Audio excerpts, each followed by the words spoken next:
नमस्कार, आपका एक बार फिर ऑनलाइन कक्षाओं में स्वागत है। मैं आचार्य रितेश कुमार आज लाया हूँ कक्षा 12 के विषय व्यापारिक संगठन के अंतर्गत विक्रय विवरण यानी अकाउंट सेल की बात हम यहाँ करेंगे।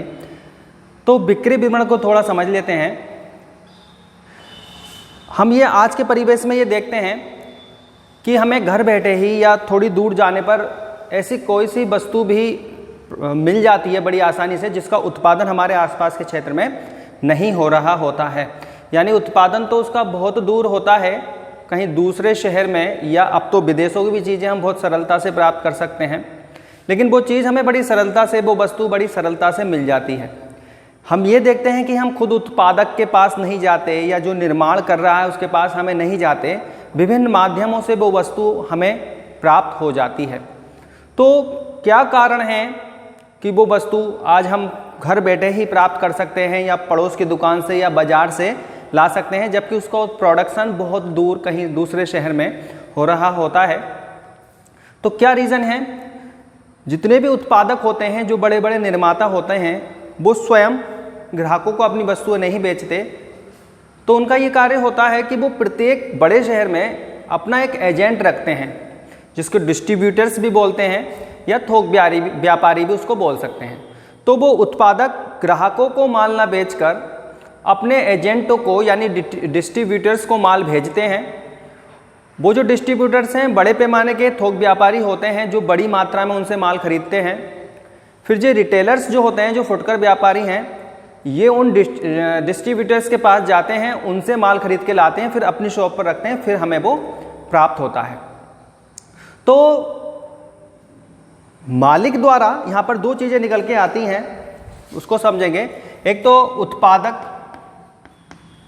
और उसका एजेंट, ठीक है। तो पहले तो उत्पादक अपने एजेंट को यानी डिस्ट्रीब्यूटर्स को माल भेजता है कि भैया इस माल की बिक्री करो।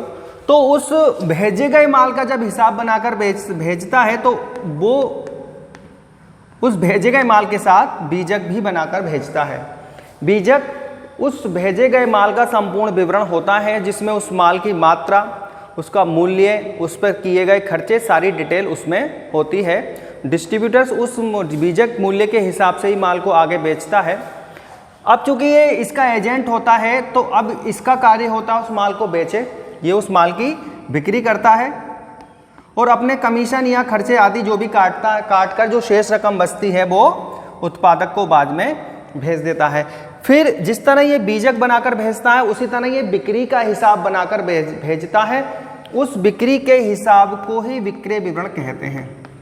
विक्रय विवरण यानी कि एजेंट, उत्पादक द्वारा, मालिक द्वारा बीजक बनाया जाता है, और उस माल की बिक्री जब हो जाती है तो एजेंट उस बेचे गए माल का जब हिसाब बनाकर भेजता है, तो वो विक्रय विवरण बनाकर भेजता है।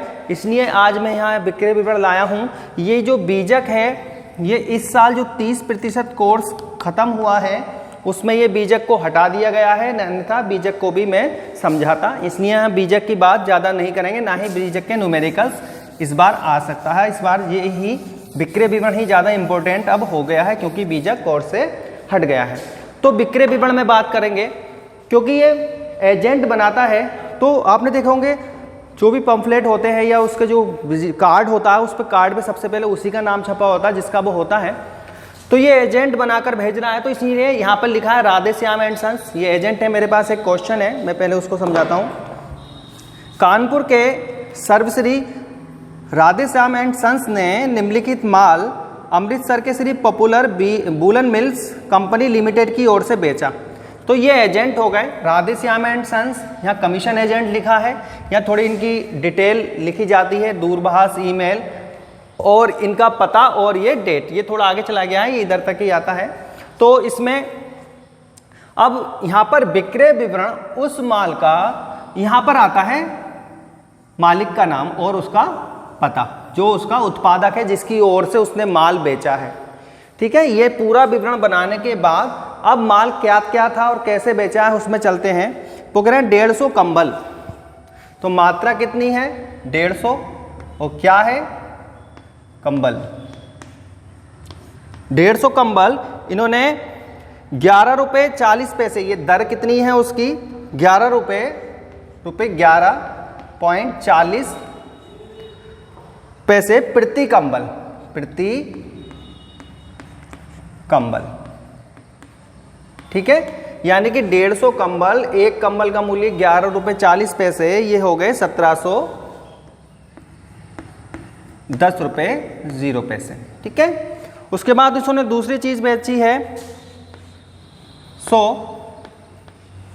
सफेद स्वेटर। जो भी विवरण दिया है वो बुक से ही उतार रहा हूं मैं। सफेद स्वेटर, इसका मूल्य है 10 रुपये प्रति स्वेटर, रुपये 10 प्रति स्वेटर।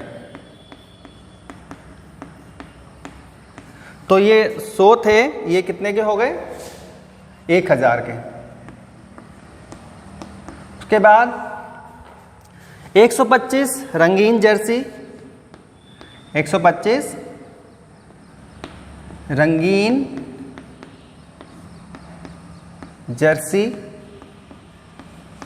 इसका रेट दिया है 8 रुपये 50 पैसे प्रति जर्सी, रुपये 8.50 प्रति जर्सी। तो ये हो गई 1062 रुपये 50 पैसे की, 1062 रुपये 50 पैसे। उसके बाद एक चीज़ और है, 200 पाउंड ऊन है, 200 पाउंड ऊन है, 20 रुपये प्रति पाउंड,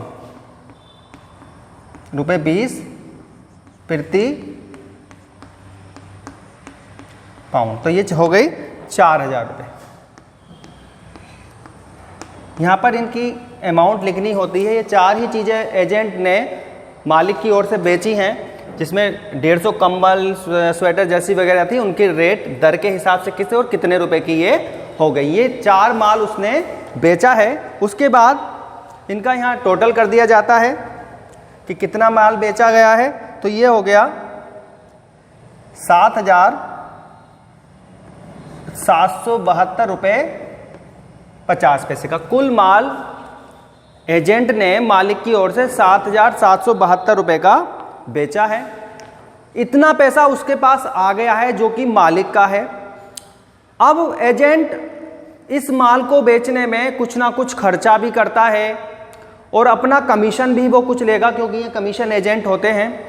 तो अपने खर्चे और कमीशन काट कर जो भी अमाउंट शेष बचेगी वो मालिक को भेज दी जाएगी। यानी इसमें ये अभी अपने खर्चे और अपना कमीशन जो भी होगा वो घटाएगा, उसके बाद जो भी अमाउंट आएगी वो मालिक को भेज देगा। तो इसमें कमीशन की बात बताई गई है कि उसे सकल बिक्री पर 5% कमीशन मिलता है। तो यहां लिख दीजिए घटाया कमीशन एवं खर्चे। तो कमीशन बताया है 5%, दर में लिख देते हैं 5%। इस पर 5% निकालना है आपको, तो इसका 5% निकाला है, ये आएगा 388 रुपये 62 पैसे, 388 रुपये 62 पैसे। ऊपर वाली लाइन से अब कोई मतलब नहीं है। उसके बाद इन्होंने खर्चे बताए कि रेल भाड़ा और ठेला भाड़ा 40 रुपये हुआ है, दुकान किराया 25 रुपये हुआ है, बीमा 11 रुपये हुआ है। ये भी सारे खर्चे एजेंट ने मालिक का माल बेचने के लिए ही किए हैं, इसलिए ये खर्चे भी इस बेचे गए माल की कीमत में से घटा दिए जाते हैं, वो अपने पैसे काटता है। तो क्या क्या है, रेल किराया व ठेला भाड़ा, रेल किराया व ठेला भाड़ा, यह है 40 रुपये का। उसके बाद दुकान किराया, दुकान किराया है 25 रुपये। उसके बाद बीमा, बीमे के हैं 11 रुपये,